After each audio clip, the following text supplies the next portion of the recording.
La enfermedad renal crónica ha sido olvidada en México y en el mundo. Sin embargo, es un grave problema de salud pública. A continuación, una información.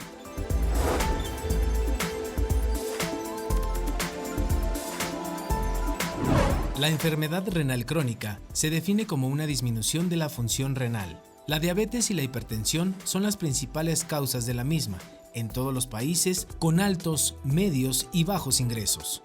La incidencia, la prevalencia y la progresión de la enfermedad renal varía entre países de acuerdo al origen étnico y a los determinantes sociales de la salud.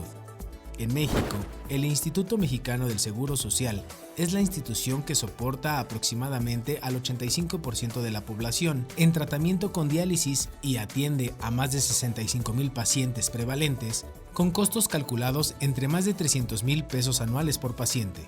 Sin duda, el trasplante renal es la mejor opción de tratamiento para la enfermedad en etapa terminal.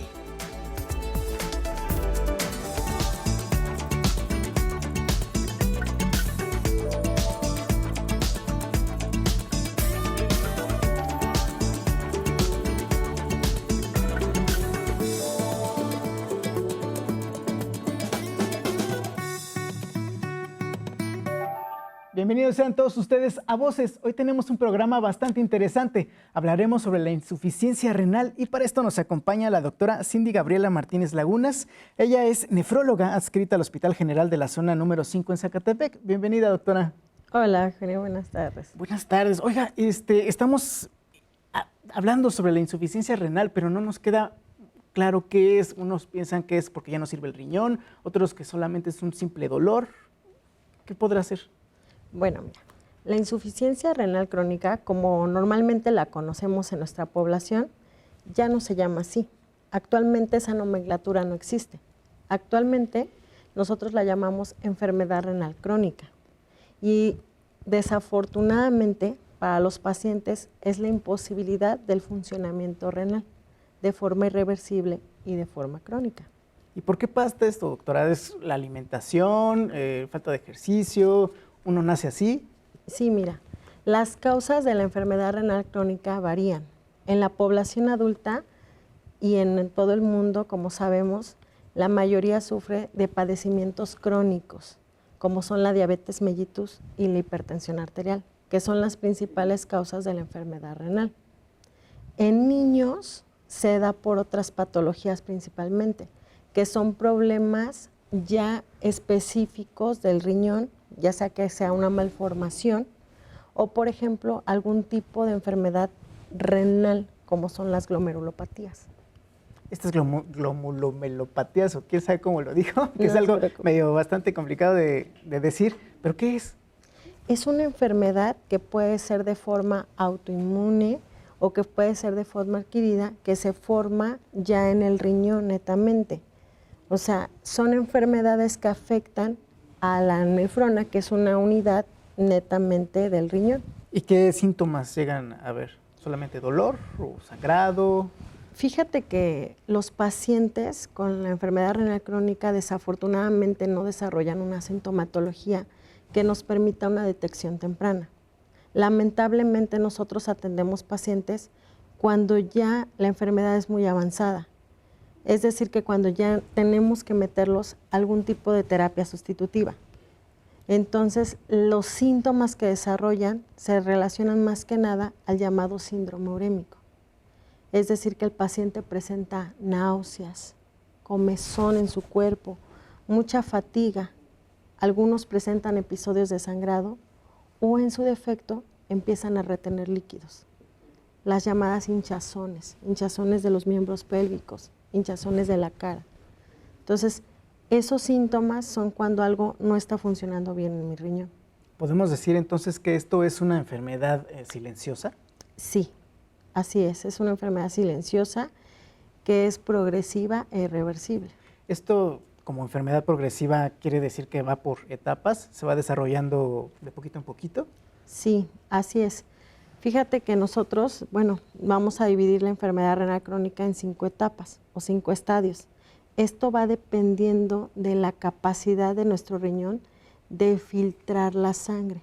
Eso se conoce como una tasa de filtrado glomerular. Cuando nuestra tasa de filtrado glomerular va disminuyendo, dividimos la enfermedad renal en etapa 1, estadio 1, cuando nuestra tasa de filtrado es mayor a 90 mililitros minuto, que se podría considerar normal. El estadio 2 es cuando es de 60 a 89, el 3 de 30 a 59, el 4 de 15 a 29 y el estadio 5 es cuando nuestra tasa de filtrado es menor de 15 mililitros. En esta etapa es muy importante porque aquí es cuando nuestro paciente lo podemos integrar a un programa de terapia sustitutiva. Hace unos momentos mencionaba acerca de que uno se atiende en esta enfermedad ya cuando está muy avanzada. ¿Qué pasa cuando uno no se atiende a tiempo? Bueno, si uno llegase a no detectarse, el paciente puede llegar a un servicio de urgencias con complicaciones como dificultad para respirar. Complicaciones también que pueden afectar a nuestro corazón. Estos pacientes pueden sufrir un infarto y no saber que la causa del infarto sea por la enfermedad renal. Es lo que puede pasar. Si uno pensaría que estos síntomas de la comezón que mencionaba hace ratito, el infarto, otros síntomas que a lo mejor no sabemos que tienen que ver con el riñón nos da, ¿se podría confundir con otra enfermedad? Sí, claro que sí, sobre todo enfermedades cardíacas. Muchos pacientes han llegado a un servicio de urgencias infartados y la causa es la enfermedad renal crónica ya avanzada. ¿Qué síntomas debemos de ver nosotros como pacientes para ya acudir al servicio especialista en riñón? Fíjate que más que síntomas, hablamos de una detección temprana. Si yo soy un paciente que tengo diabetes, que tengo presión alta, tengo que llevar cierto control con mi médico familiar, con el médico, particular, pero tengo que estar llevando siempre un control. ¿Por qué? Porque sí hay forma de detener la progresión de la enfermedad. Aunque yo no presente molestias, yo puedo tener la enfermedad renal crónica. Pero si mi médico familiar o mi médico especialista detecta que yo tengo ciertas alteraciones a nivel funcional, a nivel estructural del riñón, puedo yo evitar a que progrese hasta un daño que yo requiera una terapia dialítica. ¿Y estos daños son irreversibles? Sí, son irreversibles y progresivos. Híjole, qué triste, Sí. qué triste noticia, doctora. Oiga, pero está muy interesante, pero es hora de que nos vayamos a una pausa y regresamos. No se vayan, no le cambien, estamos en Voces. ¿Sabías que? En 2017 se reportó una prevalencia de la enfermedad renal del 12.2% y 51.4 muertos por cada 100.000 habitantes en México.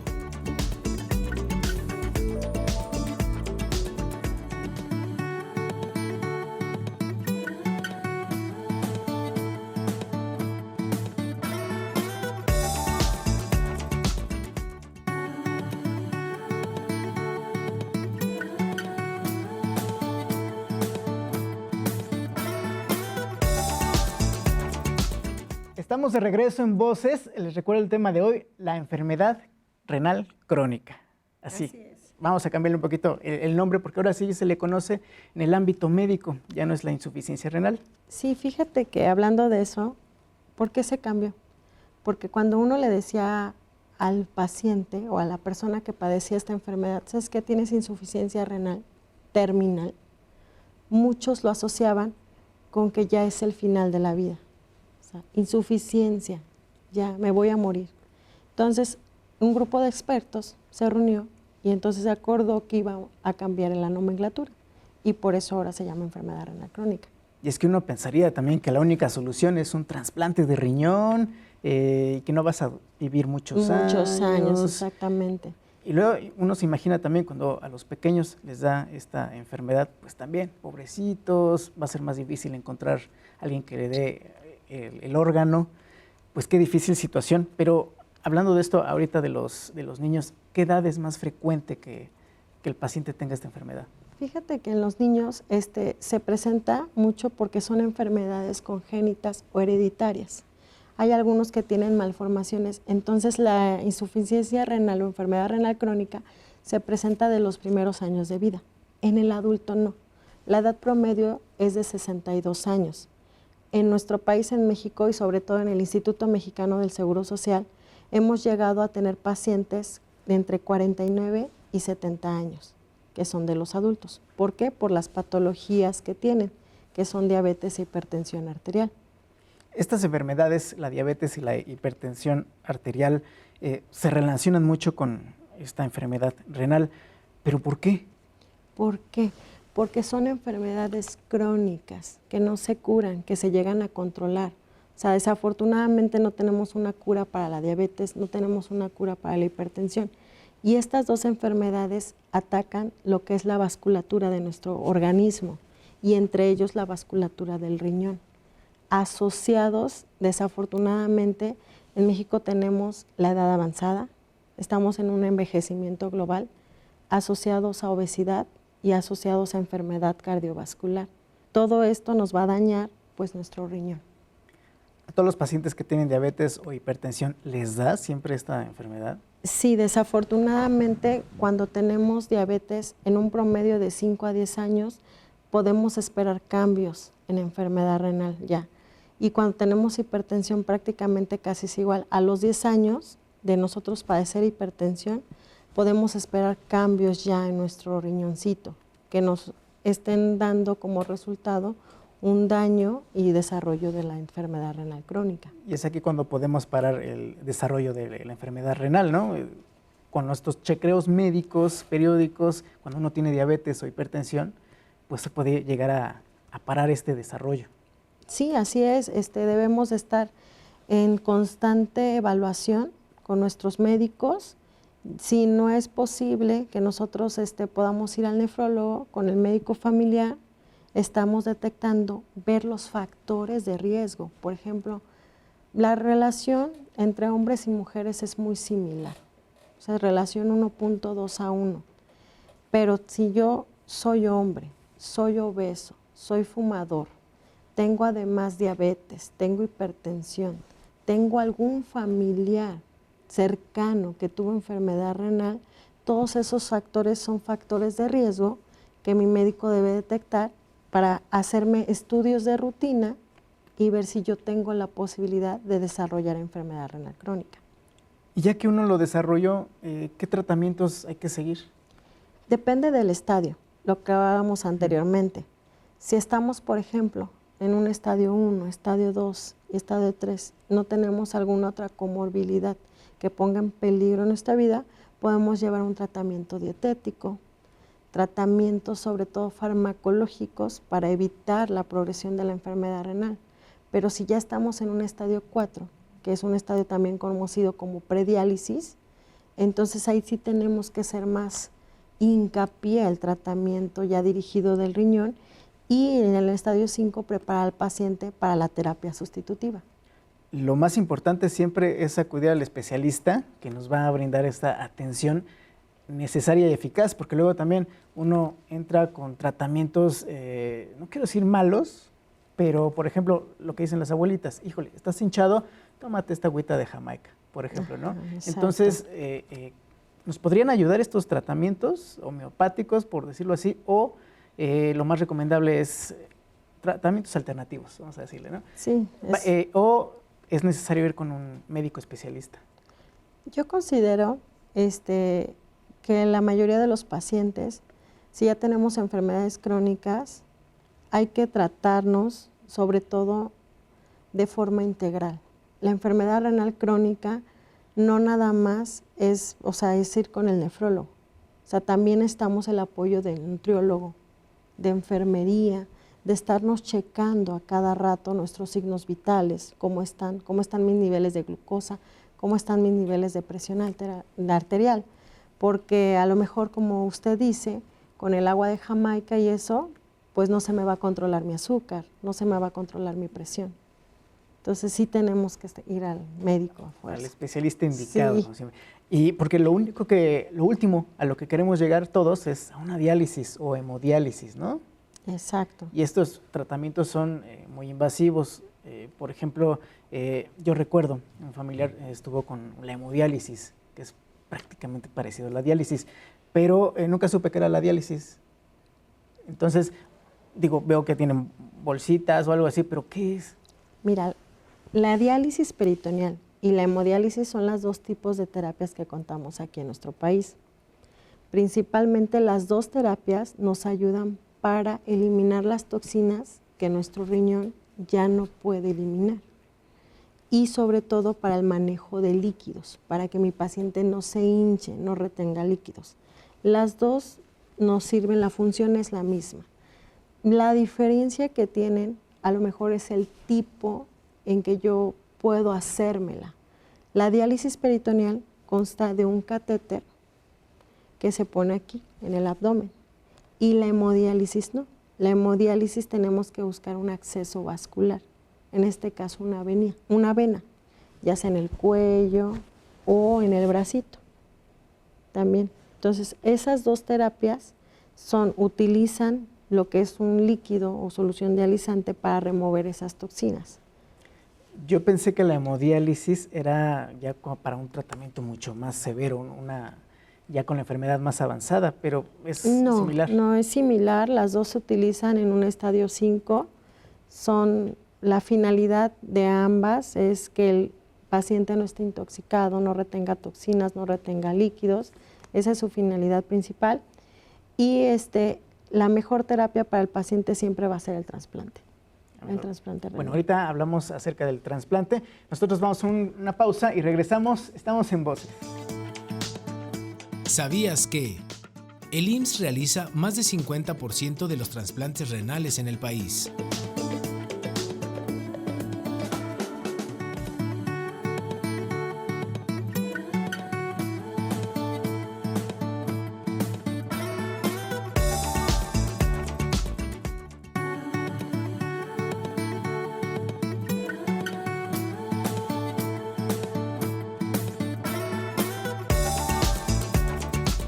Estamos de regreso en Voces. El tema de hoy, las enfermedades renales crónicas, con la doctora Cindy Gabriela Martínez, nefróloga de Zacatepec.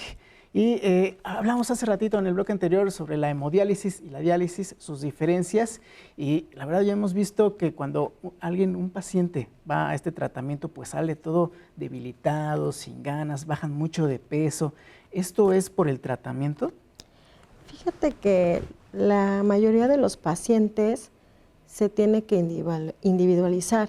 Cuando un paciente entra a una terapia sustitutiva, llámese diálisis peritoneal, llámese hemodiálisis, tenemos que ir con nuestro médico especialista para que nos ajuste todo nuevamente. El estilo de vida, la dieta, lo que son las consecuencias propias de la enfermedad renal crónica, por ejemplo, la anemia. Algunos de los pacientes se sienten débiles, pero porque tienen anemia. Entonces ya nuestro médico especialista nos tiene que dar un tratamiento dirigido para eso. Tenemos que volver a ajustar el aporte dietético antes de la diálisis y posterior de la diálisis. Entonces, básicamente no es por el tratamiento, sino por la enfermedad en sí. Tenemos que hacer el ajuste de cada paciente. Y es que uno cuando lo mandan a la diálisis o la hemodiálisis ya lo toma como sentencia de muerte. Exacto, y no es así. De hecho, estas dos terapias lo que se busca es que se integre nuevamente el paciente a su estilo de vida. En México preferimos la diálisis peritoneal antes que la hemodiálisis. ¿Por qué? Porque se ha visto que tienen mejora en la calidad de vida, conserva mejor la función de que el riñón orine a consecuencia de la hemodiálisis. Y desafortunadamente en nuestro país la sobredemanda ha llevado, por ejemplo, al instituto en subrogar los servicios. ¿Qué quiere decir? Que el paciente se tiene que trasladar de su domicilio a otra clínica donde le puedan hacer la hemodiálisis. Y la diálisis no, la diálisis la puede llevar en domicilio. Esa es una ventaja. Entonces, por eso es que preferimos primero la diálisis y en el paciente que está en edad productiva se puede reintegrar a sus actividades laborales. Eso sí, el estilo de vida cambia drásticamente. Más que nada se tiene que tener, en el caso de la diálisis, un espacio físico donde pueda realizarse. Aquí requerimos del involucro familiar, o sea, de la red de apoyo, que la familia nos ayude en hacerle la terapia al paciente, porque se hace en casa, es en domicilio. Hay dos tipos de terapias, una que es manual, que se hacen diferentes recambios en el día, y otra que es con una máquina cicladora, que se hace solo durante la noche. ¿La alimentación juega un papel muy importante para el tratamiento o la prevención de esta enfermedad? Claro que sí.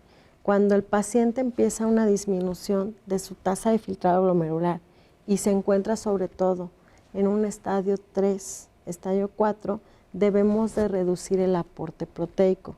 Por eso es que muchos de los pacientes no es que no lleven la dieta, pero sí lo resienten.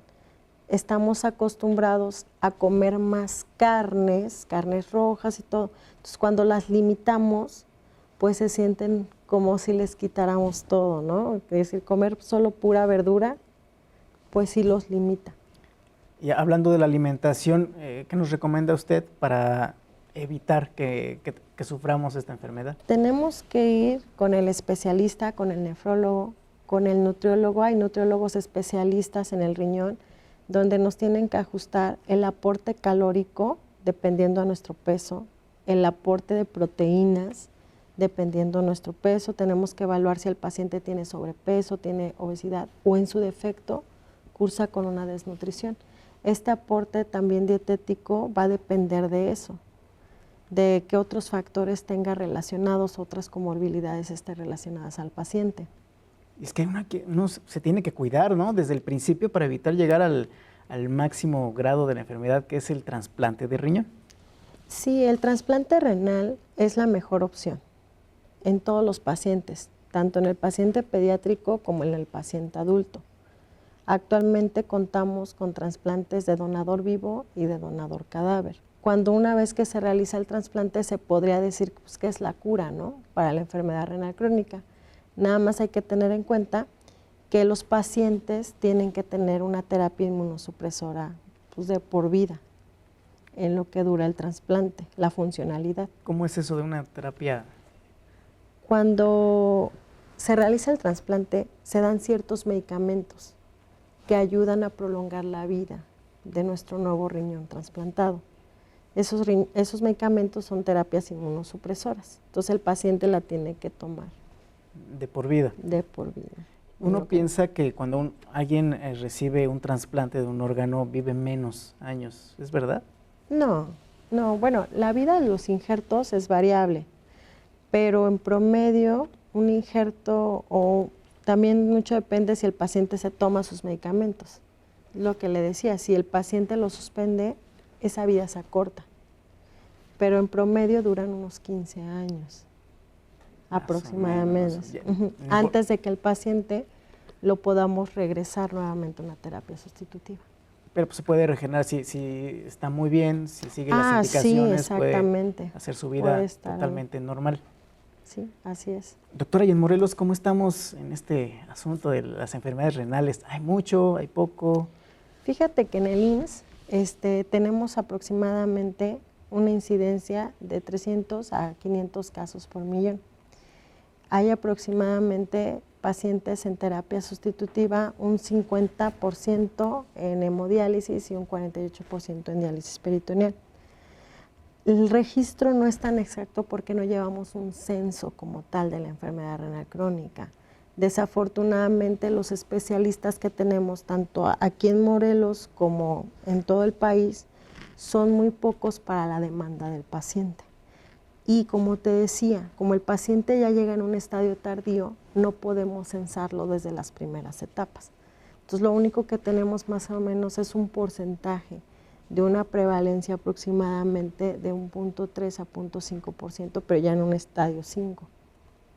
Doctora, ya para concluir, ¿qué recomendaciones tiene usted para la población para no llegar a estos niveles de, híjole, ya estoy en un estadio 4 o 5, ni siquiera llegar a presentar la enfermedad?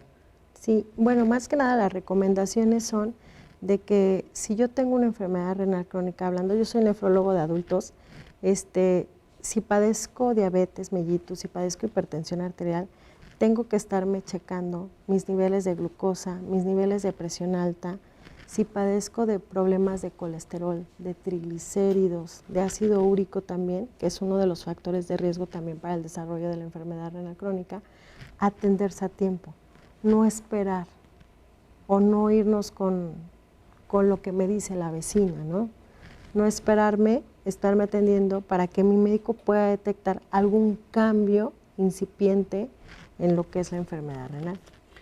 Doctora Cindy Gabriela Martínez Lagunas, muchas gracias por haber estado aquí con nosotros y responder estas dudas que, híjole, a veces hasta le da miedo, ¿no? Pensar en estas cosas porque, ya lo decíamos, parece una sentencia de muerte, pero no, si uno va con un especialista, pues es perfectamente tratable esta enfermedad. Así es. Muchas gracias y muchas gracias a todos ustedes por haber estado aquí con nosotros en Voces. Nos vemos en la próxima emisión.